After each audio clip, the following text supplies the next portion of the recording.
another person comes and sits for another 3 hours, and somebody else comes and sits for another 2 hours. So it just depends. So this is not to be taken literally, because it's not like haram to sit for longer. It's just the default that for the most part this is where you begin from. But if you know, of course, that there is more that they want, then of course that's what you do. So these are general guidelines. In this respect, it was said that the visit should be long enough to convey your greetings. Assalamu alaikum wa rahmatullah, how are you?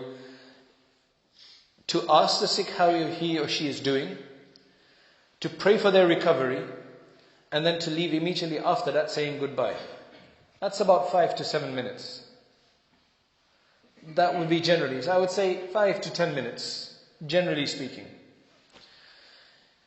If you visit a patient, say your greeting. This is a poem. It's not to be taken literally. It's just kind of exaggerates the default state. If you visit a patient, say your greeting and immediately say your goodbye. You don't want to do that. Assalamu alaikum. Okay, I'm going. It's just an exaggeration. It means don't take too long. Don't sit there for hours. Don't expect them to cook for you, and so on and so forth. Then he says the best visit is every third day. So the other thing is, again, this depends, but this is in general. When you visit somebody, don't visit them every day, they get tired of you. Zur ghibban tazdad hubban. Visit people off and on, and that will increase the love. If you're there every day, then they get tired of you. The best visit is every third day. The best day is the blink of an eye. Do not bother the patient with many questions. 2 or 3 words will get you along. So again, it depends. Some patients, they like to be asked. They want to give you the details. You start them off and they'll give you a 1-hour detail of all of their prognosis, their symptoms, medicine, consultation. They'll give you everything. They'll give you a small history in medicine. So it just depends. At the end of his book on Maliki Fiqh Al-Kafi, Imam Ibn Abd al-Barr says, whether you visit a healthy or an ill person, general rule, you ought to sit where you are told. So don't choose where you want to sit. Choose where they may want you to sit. Because the host knows better how to ensure privacy in their home. Visiting an ill person is a confirmed sunnah, because the Prophet ﷺ used to do this. The best visit is the shortest visit. The visitor should not sit too long with an ill person unless they are close friends and the ill person enjoys their company. It makes their day for you to sit with them. The manner of visiting a patient. The visitor, Shaykh Abdul Fattah Abu Ghudda is a Syrian. Syrians are very smart in their appearance. They're very particular about that. They always like to be well groomed, well presented, very presentable. They always like that. So that, you can see that in here as well. Remember, he spoke about a host and guest, and you should also be well dressed when you go to somebody, make them feel good. So the visitor should wear clean clothes with a fresh scent in order to make the patient feel better, both spiritually and physically. Don't smoke a cigarette and go in there and make him gasp for breath. Ask for oxygen, because it just reeks. Make them feel better, refreshing. Because generally when somebody's sick, there's medicine smell and things like that, which makes you sometimes more sick. Sometimes going to the hospital makes you more sick, because you see all of these depressed people around you. Subhanallah, Allah protect us. Allah protect us. Sometimes you see worse people than you, it makes you feel better. I'm not as bad as them. You feel you're so bad when you're at home, you go to the hospital, you see people with legs gone and all sorts of things, and you feel, subhanallah, we're much better than that. So this is an ajib world. We always learn from others. It's a very, this world is a very big means of comparison. The diversity is just amazing, but it's very educational. So at the same time, it is improper to wear fancy clothes. Dress clean, nice smelling, but not fancy clothes as though you're going to a wedding, as though you're celebrating the person's illness. Wearing a strong perfume also can annoy the sick. And this is something which is a pet problem of mine. You stand in salat as well and somebody has some really smelly perfume. The cheap £2 ones that people buy that just smell like, perfume, you should spend money on perfume if you want good ones. And then they get these ones and then they offer it to everybody as well. Wearing a strong perfume may annoy the sick. Visitors should keep their conversation light. And the other thing is, avoid gloomy talk that may exasperate the patient's distress. Don't start talking about gloomy things, about depressing matters. Speak about happy things, speak about optimism. Avoid conveying bad news, such as a failing business, because they're in gloom.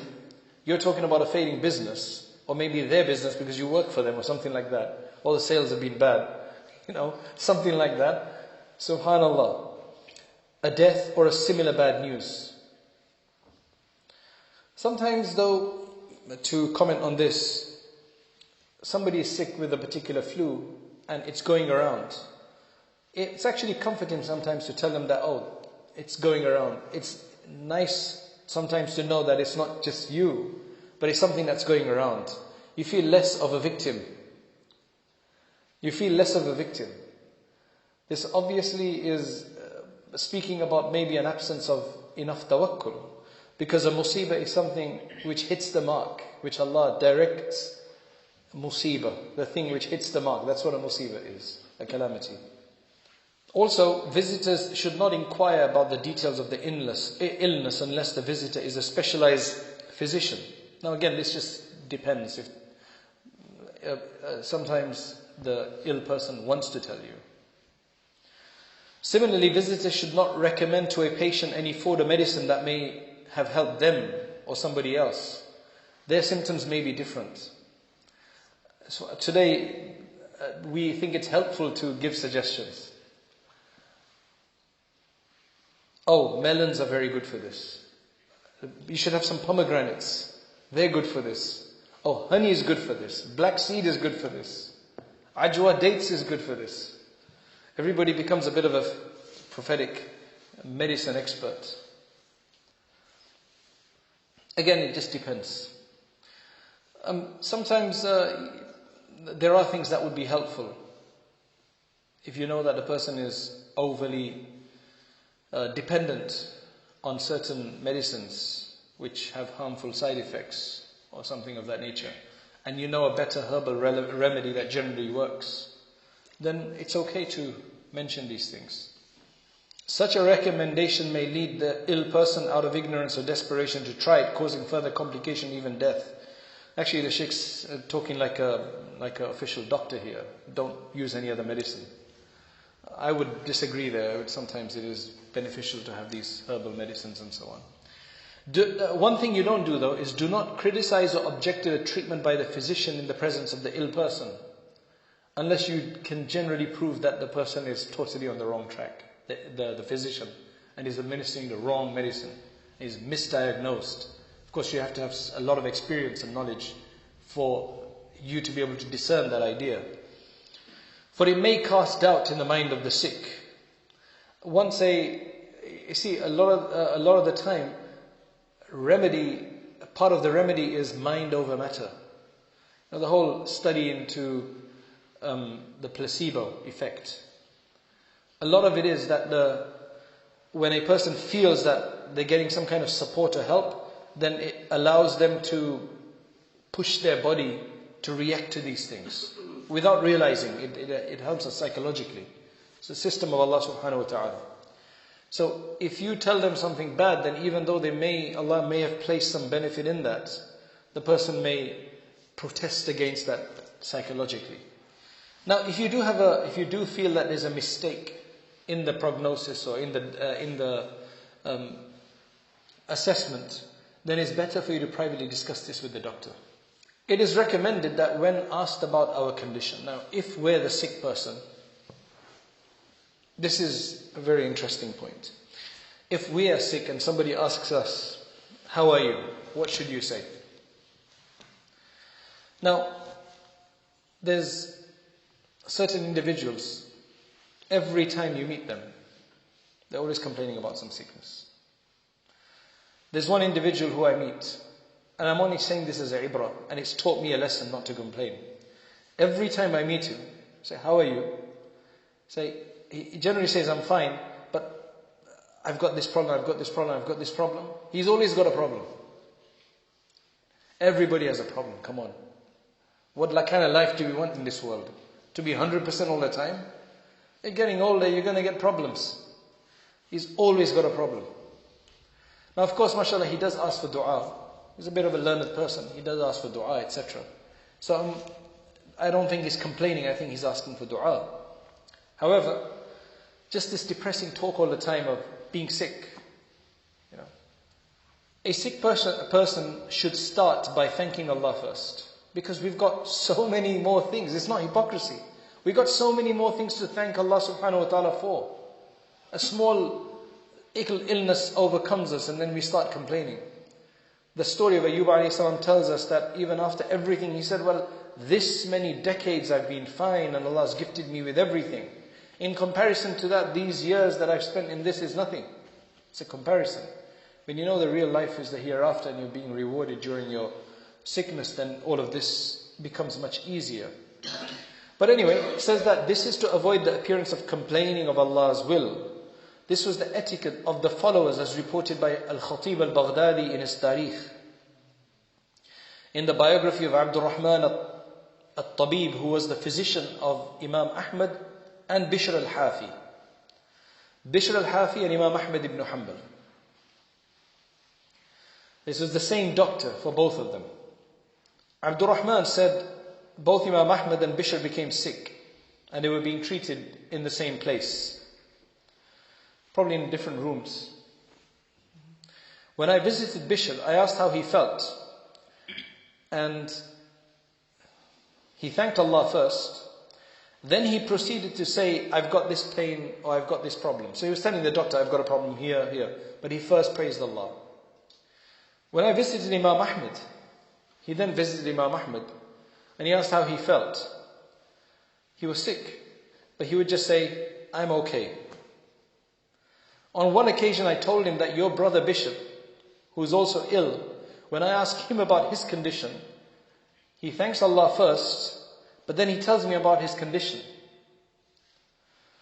Imam Ahmad was one of those individuals who would never do anything unless he knew exactly how Rasulullah sallallahu alaihi wasallam wanted people to do it. Unless there was a hadith about it. Unless he had specific guidance about it. Now look at, that's his level. A very high level. So immediately he says, please ask him, where does he get that from? Has he got basis for this? To praise Allah first, then tell you the sickness. It appears that Imam Ahmad was under the opinion that you do not complain to anybody but Allah. Wallahu a'lam. Right? I'm just thinking this. That's what it seems like. So then Imam Ahmad said, ask him. So I said to him, the doctor is saying, that I can't ask him in his presence. It makes me reluctant. I don't have the ability to ask him. So Imam Ahmad said, tell him your brother Abu Abdullah, which is Ahmad ibn Hanbal. His son's name was Abdullah. Tell him your brother Abu Abdullah is asking, from where do you get this? So then Abdul Rahman, the Tabib, he went to Bishr and he told him. And he says, your brother Abu Abdullah, he wants to know on whose authority you're doing this. So then immediately he said, I heard this from Azhar, who heard it from Ibn Aoun, who heard it from Ibn Sirin. That if a person thanks Allah before complaining, it will not be a complaint, but it will just be as if he's telling what Allah subhanahu wa ta'ala is doing. There's a positive aspect to it. So then the doctor said that I went to Imam Ahmad and I told him this, and then from then he used to tell me his illness. These people live their life according to the dictates of Rasulullah sallallahu alaihi wasallam. It's amazing. Absolutely amazing. Self-sacrifice for the sake of the sunnah. And then accept the evidence when it comes to them. Imam Ahmad was a great muhaddith, great hadith scholar. He knew 1,000 hadith. which is 1,000,000 hadith by heart. Minimum. And he was a young man then when he memorized them. So, can you imagine? He could have said, no, I don't agree with that, or I've heard differently, or something like that. He accepted. The answer of Bishr indicates that when asked about their health, the sick preferably should praise Allah first, and then explain their problems. And by this approach, it is not considered complaining against Allah. See, what they're worried about, Imam Ahmad is worried about, is complaining about Allah. Sickness comes from Allah. So I'm complaining about Allah, despite all the other good that He's given me. So that's what they're worried about.